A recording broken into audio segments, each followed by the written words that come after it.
Hi everybody, welcome to the channel Mind Maps Education. Today we'll be studying chapter 7 from class 6th, Getting to Know Plants. Before starting the chapter I need to know कि हम लोग जब अपने आसपास इतने तरीके के पेड़ देखते हैं, छोटे छोटे पौधे देखते हैं, तो क्या हमने आज तक ये नोटिस किया है कि इन चीज़ों में डिफरेंस है, या जो हमारे जो पेड़ हैं, जो बड़े पेड़ हैं और जो हमारे नीचे छोटे छोटे पौधे हैं और जो घास हैं, इनको हम अलग अलग नाम से कैटेगराइज भी करते हैं. तो इस चैप्टर में हम यही पढ़ने वाले हैं. प्लस इसके अलावा in addition we are going to study about different parts of the plant and how things or the mechanism which is associated with different part of the plants occurs. So the first thing which we need to know is herbs, shrubs and trees. So herbs, shrubs and trees के लिए सबसे important है ये table पढ़ना, और इसी table से we can understand or we can get to know the definition of herb, shrub and trees. So what is a herb. देखो, अगर हम यहाँ पे देखें तो कोई भी ऐसा पौधा जो ग्रीन होता है, जिसकी टेंडर स्टेम होती है और हाइट में शॉर्ट होता है. टेंडर स्टेम बोले तो वो वाली स्टेम जो आराम से अगर हम मोड़ें तो मुड़ सकती है, मोर फ्लेक्सिबल. ठीक है. अब ये होता है नॉर्मली, क्या होता है, ये हमारा शॉर्ट इन हाइट होता है. Next is lemon. ये हमारे एग्जाम्पल हो जाते हैं, जैसे कि अगर हम टमेटो का प्लांट देखेंगे तो वो शॉर्ट होता है. अगर आपने ध्यान से नोटिस भी किया होगा तो उसकी जो स्टेम होती है वो फ्लेक्सिबल इन नेचर होती है. ठीक है. तो ऐसे ऐसे पौधों को हम हर्ब की कैटेगरी में डालते हैं. Next is lemon. So lemon की जो हाइट होती है वो हमारे जितनी हो सकती है, या इतनी, मतलब पेड़ों जितनी नहीं होती. ठीक है. मतलब हाईएस्ट हाइट पे नहीं होती, तो कहीं मीडियम हाइट पे होती है.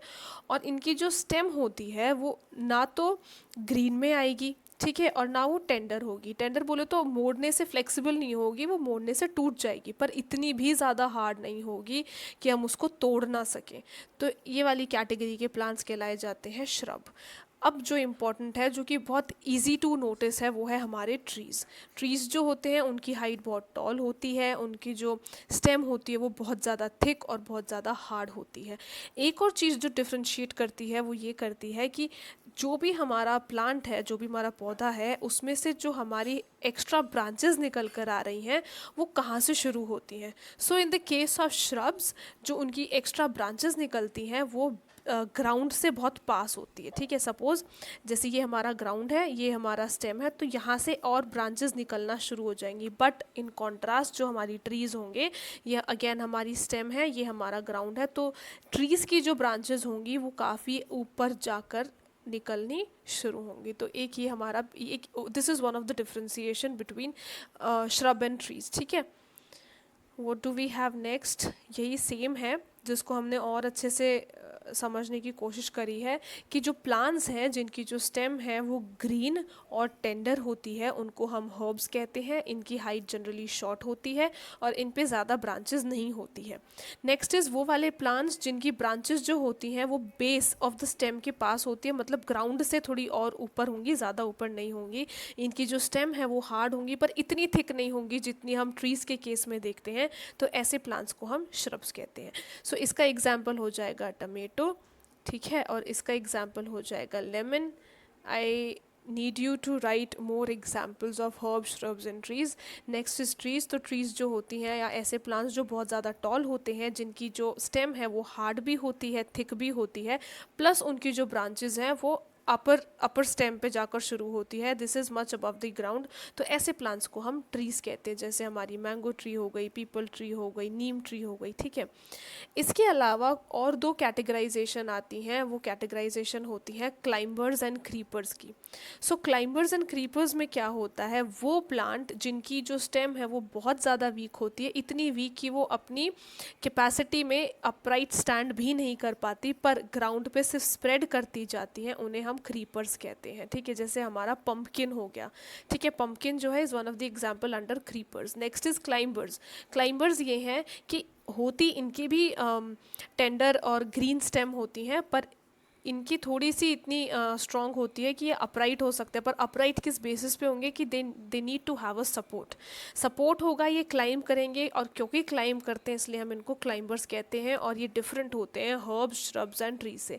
क्लाइंबर का एग्जाम्पल है मनी प्लांट, जो हम जनरली किसी के भी घर में आसानी से देख सकते हैं। अगर नहीं भी देख सकते हैं तो we do have the diagrammatic view. ये हमारा क्रीपर है, जैसे कि ये नीचे ही नीचे सिर्फ ग्राउंड पे फैल रहा है, ठीक है। जो क्लाइंबर है they need to have a support, जैसे कि ये सपोर्ट हो गया, या दीवार हो गई, या कोई डंडा हो गया, तो इसमें हमारे जो क्लाइंबर्स हैं वो क्लाइंब करते हुए ऊपर पहुंच जाते हैं। अब क्योंकि हमने स्टेम की बात करी है, क्योंकि हमने इन सारे कैटेगराइजेशन ऑफ दी प्लांट्स को हमने स्टेम के बेसिस पे डिफ्रेंशिएट किया है, तो स्टेम का इम्पॉर्टेंट पार्ट ये होता है कि स्टेम जो है हमारे प्लांट में ग्राउंड से, जैसे कि हमारा रूट है, ठीक है, ये हमारी स्टेम हो गई, और स्टेम के साथ हमारे ब्रांचेस और लीव्स हो गई। सो जो हमारी स्टेम होती है प्लांट की, वो ग्राउंड से या सॉइल से वाटर और मिनरल को सारे पार्ट ऑफ द प्लांट्स में पहुंचाती है, ठीक है। दूसरी बात यह है स्टेम की कि स्टेम जो है वो बेयर करती है leaves, branches, buds, flowers and fruits. बोले तो ये सारी चीज़ें जो हैं ये सारी स्टेम्स पर ही लगती हैं, ठीक है। तो स्टेम्स के दो फंक्शन हो गए। नेक्स्ट इज, चलो देखो, ये जो डायग्राम है वो ये समझा रहा है कि जो हमारा जो स्टेम है वो जो ट्रांसपोर्टेशन ऑफ क्या, transportation of water and mineral जो करता है वो एक ही डायरेक्शन में करता है, पहली बात, विच इज़ यूनी डायरेक्शनल। अगर कोई भी चीज़ का मूवमेंट जो होता है वो एक डायरेक्शन में होता है तो उसको हम यूनी कहते हैं। अगर किसी चीज़ की मूवमेंट दोनों डायरेक्शन में तो उसको हम कहते हैं बाई डायरेक्शनल, ठीक है। तो हमारी जो स्टेम का जो ट्रांसपोर्टेशन है वाटर और मिनरल का, वो यूनी डायरेक्शनल इन नेचर होता है। एक चीज़ दूसरी चीज़ नीचे से ऊपर होता है तो वो अपवर्ड मूवमेंट होता है। कोई चीज़ अगर नीचे जाएगी तो उसको हम डाउनवर्ड मूवमेंट कहेंगे, बट स्टेम का क्या है, वो है हमारी अपवर्ड मूवमेंट, ठीक है। और जो वाटर एंड मिनरल्स हैं वो फिर स्टेम के थ्रू कहाँ पहुँचेंगे, लीव्स में पहुँचेंगे, और अलग और पार्ट ऑफ द प्लांट्स में पहुँचेंगे, जो किससे अटैच्ड है, ऑफ कोर्स स्टेम से अटैच है। Next topic is leaf. अब हमने बात करी थी कि जो स्टेम है, stem bears leaf, bud, flowers and fruits. So the question arises कि स्टेम से लीफ कैसे एसोसिएटेड है। तो लीफ इस तरीके से एसोसिएटेड है कि जो हमारा स्टेम होता है, सपोज करो ये हमारी स्टेम है, ठीक है, जो हमें दिख भी रही है। सो स्टेम से जो लीफ है वो जुड़ी हुई होगी, या it will be attached through a structure, और ये जो स्ट्रक्चर है जो आपको दिख रहा है इसको हम कहते हैं पेटियोल, ठीक है। इस स्ट्रक्चर को हम कहते हैं पेटियोल। अब ये जो पूरी लीफ का ये जो हमें जो पूरा स्ट्रक्चर दिख रहा है, और भी हमारे अलग अलग टाइप के लीफ होते हैं, सपोज करो एक इस तरीके की लीफ हो गई, ठीक है। तो ऐसी कोई भी लीफ जो होती है, इस पूरे स्ट्रक्चर को हम कहते हैं लैमिना, ठीक है। इस स्ट्रक्चर को हम कहते हैं लैमिना। अब हर एक लीफ में यू विल नोटिस कि एक प्रोमिनेंट मिड लाइन जाती है, ठीक है, आपको दिख भी रही होगी, इफ़ यू कैन सी, देखो। सो हर एक लीफ में एक प्रोमिनेंट मिड लाइन जाती है। ये जो मिड लाइन है जो पेटियोल से सीधी पहुंच रही है टिप ऑफ द लीफ पे, इसको हम कहते हैं मिड रिब। इजी है। हर एक मिड रिब से, मतलब एक मिड रिब से और छोटी छोटी लाइनें जाती हैं जिनको हम कहते हैं वेन्स, ठीक है, इनको हम कहते हैं वेन्स। अब ये जो डिज़ाइन है वेन्स का आपस में, अगर हम और अच्छे से देखें, जो डिज़ाइन है वेन्स का, जो मिड रिब से कुछ इस तरीके से जा रहा है, ठीक है, और ये आपस में और भी ज़्यादा अटैच है। अगर हम और पास से देखें तो ये और अटैच है, तो इस पूरे डिज़ाइन को हम कहते हैं वेनेशन, ठीक है। अब ये जो डिज़ाइन है, ये डिज़ाइन दो तरीके का हो सकता है। अब इस डिज़ाइन को हम साइंटिफिक भाषा में क्या बोलेंगे, वेनेशन।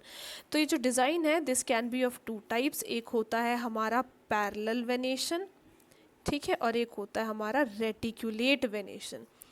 पैरेलल वेनेशन और रेटिकुलेट वेनेशन में क्या डिफरेंस होता है, हम एक डायग्राम से समझेंगे।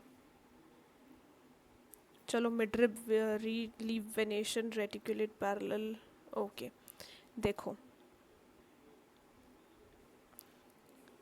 ये जो अगर हमारी स्टेम है, स्टेम से अगर हमारी ये लीफ जुड़ी हुई है तो ये हिस्सा क्या हो जाएगा, पेटियोल। ये पूरा स्ट्रक्चर क्या हो जाएगा, लैमिना। ठीक है, और ये जो बीच की जो पूरी रिब जो हमें प्रोमिनेंटली दिखाई दे रही है, बहुत साफ दिखाई दे रही है, इसे हम कहेंगे मिड रिब। मिड रिब से कुछ और छोटी छोटी लाइनें जो हमें साफ दिखाई दे रही है उनको हम कहेंगे वेन्स।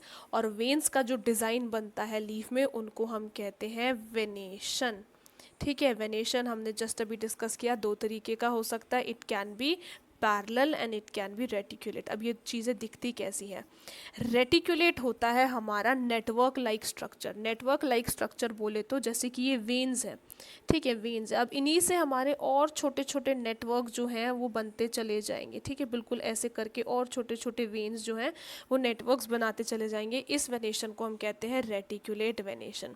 एक होती है पैरेलल वेनेशन। पैरेलल वेनेशन बोले तो जो हमारी मिडरिब है उसके पैरेलली, जो वो कभी मीट ना कर पाए उसके पैरेलली ही हमारी जो वेनेशन है वो चलती जाएगी। जैसे इधर क्या हो रहा था, यहाँ पर इसके साथ ऐसे ऐसे ये ऐसे मैश बना दे रहा था, यहाँ पर ये मिड रिब के जस्ट साइड में ऐसे करके जाती जाएंगी। ठीक है, तो इसको हम कहते हैं parallel venation. Parallel venation generally हमें मोस्ट ऑफ द ग्रासेस में ही पाई जाएंगी। तो अगर हमें एग्जाम्पल पूछा जाता है और अगर हम भूल जाते हैं तो all we can write is grasses under parallel venation. उसके अलावा जो हमारे नॉर्मल प्लांट्स, हर्ब्स, श्रब्स होते हैं या ट्रीज होते हैं उनमें मोस्ट ऑफ देम में हमारी रेटिकुलेट वेनेशन पाई जाती है।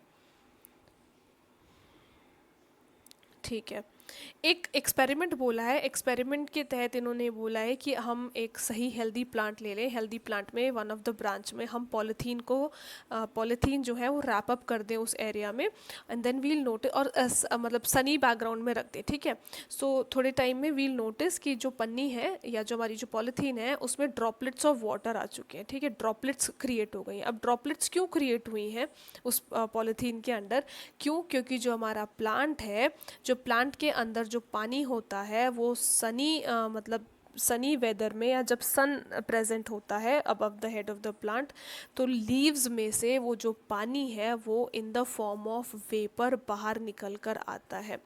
जब यही चीज़ हमारी वाटर से वेपर में कन्वर्ट हो रही थी तो इस प्रोसेस को हम कहते हैं इवेपोरेशन। पर अगर यही चीज़ वाटर से वेपर का बनना जो लीव्स रिलीज करती हैं अगर ये हमारा प्लांट में होता है तो इस प्रोसेस को हम कहते हैं ट्रांसपीरेशन। ठीक है, जो प्लांट है वो जनरली बहुत सारा पानी जो है इस ट्रांसपीरेशन वाले प्रोसेस से ही एयर में ट्रांसफ़र करता है। उसके बाद एक और प्रोसेस होता है, वो होता है फोटोसिंथेसिस। ठीक है, फोटोसिंथेसिस बोले तो कि वी नो कि जो प्लांट्स हैं वो ऑटोट्रोफ्स होते हैं। ऑटोट्रोफ्स बोले तो वो प्लांट्स या वो ऑर्गेनिज्म जो अपना खाना खुद बनाते हैं। तो जो अपना खाना खुद बनाते हैं उस प्रोसेस को कहते हैं फोटोसिंथेसिस। सो ऑटोट्रोफ्स या प्लांट्स अपना खाना किस प्रोसेस से क्रिएट करेंगे, फोटोसिंथेसिस से करेंगे। खाना कैसे बनता है, खाना बनता है लीव्स में। लीव्स में कैसे बनेगा कि जब हमारी सनलाइट जो है जब प्लांट पर पड़ेगी तो सनलाइट की जो एनर्जी है वो लीव्स जो है वो कैप्चर कर लेंगी। ठीक है, जब लीव्स कैप्चर कर लेंगी तो लीव्स में एक पिगमेंट प्रेजेंट होता है, उस पिगमेंट का नाम होता है क्लोरोफिल। ये क्लोरोफिल वही पिगमेंट है जो हमारे लीव्स को ग्रीन कलर देता है। ठीक है, इसके वैसे तो और भी पिगमेंट होते हैं but in 6th class all we need to understand is about कि ग्रीन पिगमेंट का नाम होता है क्लोरोफिल। तो जब सनलाइट से रेज पड़ी हमारे प्लांट पे तो प्लांट की लीव्स ने सन की एनर्जी को ट्रैप कर लिया अपने लीव्स में। लीव्स में होता है पिगमेंट क्लोरोफिल। ये क्लोरोफिल क्या करेगा, बाहर से ऑक्सीजन लेगा और प्लांट से पानी लेगा। ठीक है, पानी लेगा। सो उसने क्या किया, ऑक्सीजन लिया और पानी लिया। पानी कहाँ से लेगा, हमें पता है कि जो प्लांट्स की जो रूट्स होती हैं, रूट्स में से पानी जो है वो एब्जॉर्ब होके स्टेम सारी जगह पहुँचाता है। जस्ट अभी हमने ऊपर पढ़ा था कि स्टेम जो है अपवर्ड मूवमेंट से पानी को हर जगह पहुँचाएगा। तो यही पानी जब लीव्स में पहुँच जाता है तो ऑक्सीजन, पानी और हमारी सनलाइट और हमारा क्लोरोफिल वाला पिगमेंट मिलकर बनाते हैं फूड। और इस प्रोसेस को हम कहते हैं फोटोसिंथेसिस। जब फूड बनता है तभी हमारा, सॉरी यहाँ पर CO2 चाहिए होगा उसको, नॉट O2, यहाँ पे CO2 होगा। सो तभी हमारा जो फूड है फूड के साथ साथ हमारा ऑक्सीजन भी रिलीज होता है. This is how the formation of food takes place via the process known as photosynthesis. Next topic is root. So root को हम कैसे समझेंगे कि हमें ये पता है कि कोई भी प्लांट जो है अगर वो सॉइल में अच्छे से एंकर्ड है, मतलब कि अच्छे से जुड़ा हुआ है, अटैच्ड है, वो क्यों है? Just because of the root. अगर इसी चीज़ को अगर हमें एक्सपेरिमेंटली प्रूव करना है तो what we can do is that we can have two pots. In two pots we can have one plant with roots and the other without roots. अगर हम इनको कॉन्टिन्यूसली पानी देते रहे तो we will get to know or will get to see कि जो plant है विद द रूट्स वो अच्छे से बड़ा भी होगा, पोषण वाला भी होगा, हेल्दी प्लांट होगा, और ये वाला जो प्लांट है ये सूख जाएगा. सो दिस दिस प्रूव्स कि जो रूट हैं वही हमारे सॉइल एंड सॉइल से वाटर एंड मिनरल को कंडक्ट करते हैं. कहाँ पे? स्टेम पे. और स्टेम से जाकर पहुँचेगा लीव्स में, लीव्स बनाएगा खाना, और इसी तरीके से हमारा जो प्लांट है वो जिंदा रहेगा. राइट. अब इसी चीज़ में एक इम्पॉर्टेंट बात ये आ जाती है कि रूट का काम क्या है. रूट का काम है that it helps the plant to hold the soil firmly. They anchor the plant to the soil. Next is जो हमारी रूट्स है, जैसे कि we talked about types of venation in the topic of the leaves. Here we have two types of roots. Roots में क्या होता है अगर हम ध्यान से देखें तो जो कुछ प्लांट्स ऐसे होते हैं जिनकी एक मेन रूट होती है. ठीक है, मेन रूट को हम कहते हैं, it's called the main root only. अब अगर मेन रूट के साइड से, जस्ट उसके साइड से ही एज अ पार्ट जो है हमारी और साइडवेज रूट्स निकलेंगी तो उसको हम कहेंगे, जो स्मॉलर रूट्स हैं उनको हम कहेंगे लेटरल रूट्स. ठीक है. अब इस टाइप की रूट को जहाँ पे एक मेन रूट होती है और उसके साइड से लेटरल रूट्स निकलती हैं, ऐसे रूट्स को हम कहते हैं टैप रूट. ठीक है. और कुछ ऐसे प्लांट्स होते हैं जिनके पास जो रूट्स होती है उनमें मेन रूट नहीं होती पर सारी ही एक साथ गुच्छे में निकल कर बाहर आती हैं. इनको हम कहते हैं fibrous roots. Now the thing जो हमें याद होना चाहिए वो ये होना चाहिए कि इसी से हमारा एसोसिएटेड होता है वेनेशन. पर वेनेशन उल्टा चलता है. मैंने बताया था कि मैश लाइक स्ट्रक्चर किस में बन रहा था? मैश लाइक स्ट्रक्चर बन रहा था रेटिकुलेट वेनेशन में. राइट. तो जिस मैश लाइक स्ट्रक्चर किस में बन रहा था? रेटिकुलेट में बन रहा था. अगर हम यहाँ पे लिखना चाहें तो टाइप्स ऑफ वेनेशन था हमारा रेटिकुलेट. एक मिनट.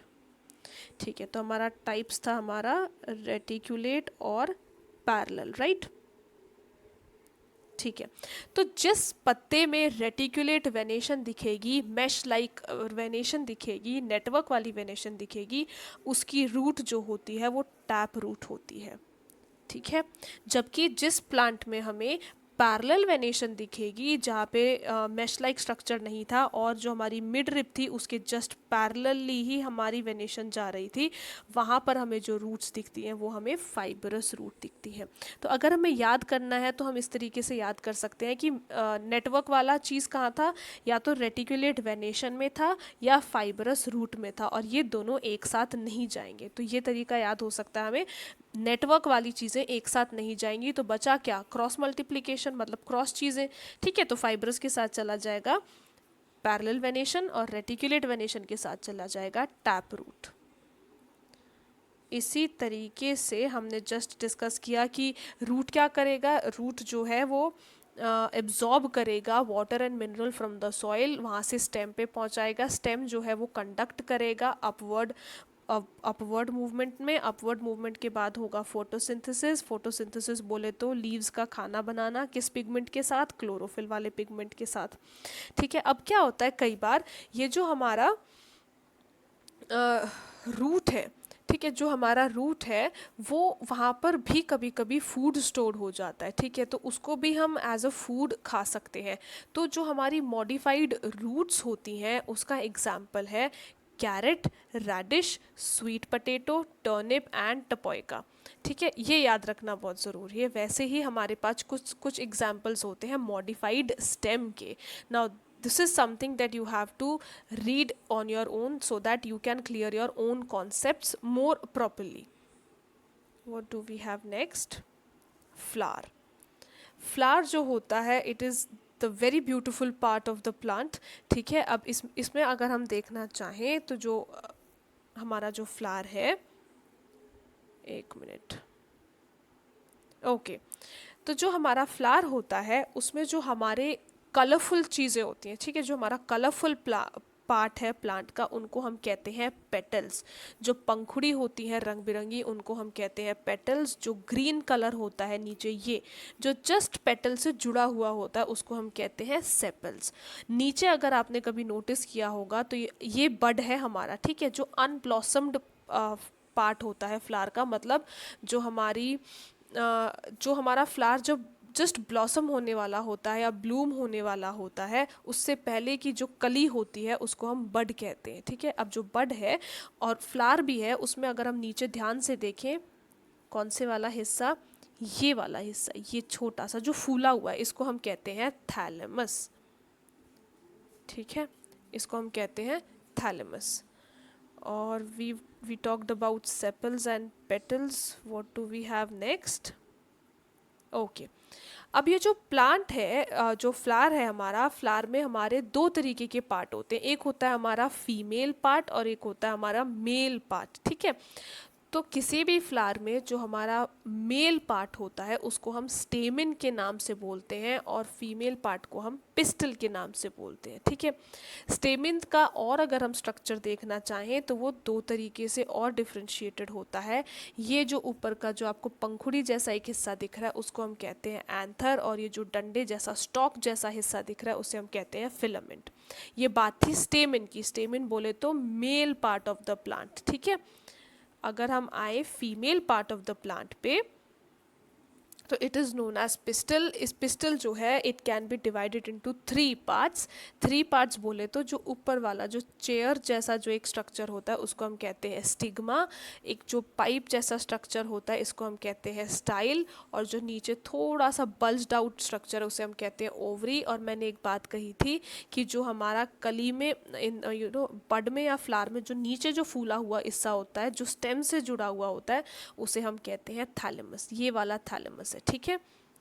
अगर हम चाइना रोज में समझना चाहें तो आपने कभी ध्यान दिया होगा कि जो ऊपर की तरफ येलो येलो पार्ट होता है, बहुत छोटा होता है, उसको हम कहते हैं स्टेमिन।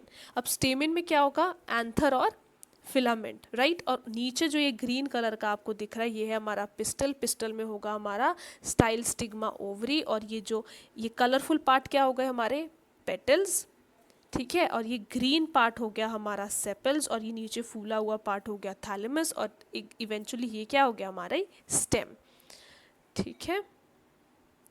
अगर हम ओवरीज को काटेंगे, अगर ये देखो ये हमारा पूरा क्या है, पिस्टल है। पिस्टल में ये हमारा स्टिग्मा, स्टाइल, ओवरी, थैलेमस।